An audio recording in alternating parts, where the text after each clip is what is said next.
Hello, I'm Brian Downs. It's about 7:35 in the morning on November 20th, 2025, and I insist that this is a republic if you can keep it.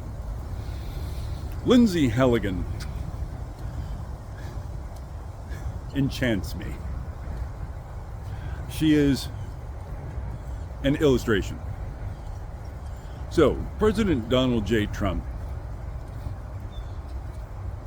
descending forever into what appears to be a bottomless pit of venality, authoritarianism, malignant narcissism, and brain rot, decided that he wanted to punish former FBI Director James Comey because James Comey, many years ago, smacked Trump on the hand and said, no, there are things that are not permitted to you.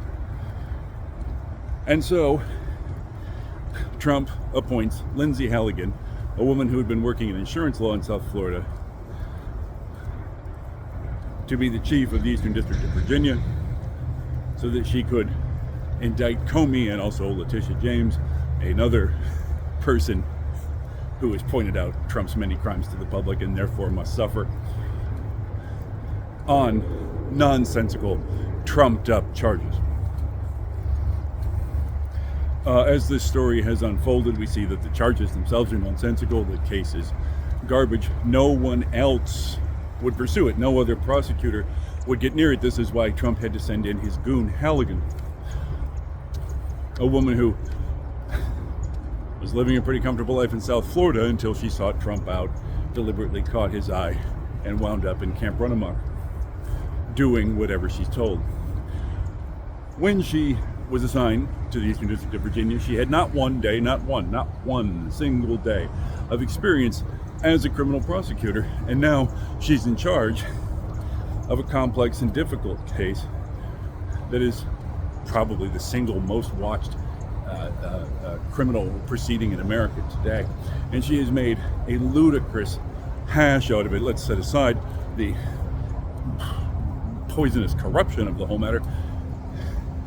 She managed not to indict James Comey, it seems now, because she made such a ruin of the paperwork that none of it counts. It is all improperly filed, etc. This has been covered extensively in the media. So what happened here? Donald J. Trump wanted to indict James Comey. Why? To make Comey go through the trouble and difficulty and expense of defending himself. Did Trump really think that Comey was going to go to prison? I'm not sure if he did. It's quite possible that Trump, the hideous little animal, imagined that Comey would go to prison simply because Trump pointed at him. Obviously, President Trump believes that he should have the power to kill almost anyone at whomsoever he points. Witness his rampage in the Caribbean, which is piling up bodies. So maybe he thought Comey would actually go to prison just because Trump wished it. So he cannot find a professional, he cannot find an expert, he cannot find anyone who can tell up from down in the legal world who will pursue this case. So he picks out Halligan,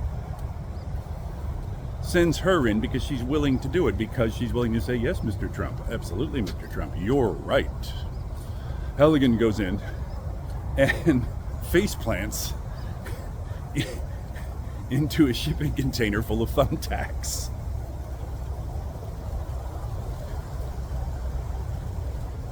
And why this interests me is because it illustrates something very important about how Donald Trump, let's cavalierly use the word functions here. Trump has had this skill all his life. He has a sense, and I think it's unconscious, I don't think he's aware that he does it, that he recruits people into his organization. If he has 8 advisors in a room and one of them tells him yes, then that advisor is the one who will be listened to. It doesn't matter how ridiculous the position is, how illegal, how unlawful, how nonsensical, how publicly corrupt, how stupid it is. As long as he has one advisor, as long as there's one Stephen Miller in the room, as long as there's one Pete Hegseth in the room, as long as there's one Lindsey Halligan in the room who says, yes, your idea is the best idea, sir. Then Trump says, oh, good, this is the person I'm going to favor and promote and listen to. And then Trump can say, oh, well, people told me. Trump, of course, loves this.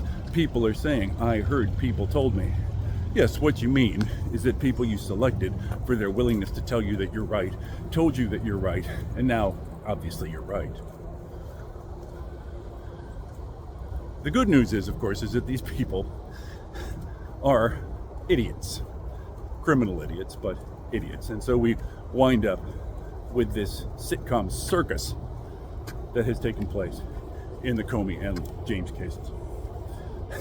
In fact, I shouldn't use the word case because no actual indictment exists because Lindsey Halligan doesn't know how to fill out a piece of paperwork. Trump has used this strategy his whole life because his one priority, the one thing he wants, is to be told that he's right and he's smart and he's good. So he surrounds himself with people who do that for him, no matter how devastating the consequences. He's incapable of seeing beyond the immediate gratification of his ego. This is a characteristic that I would not want in a pool boy, but we have it in the president.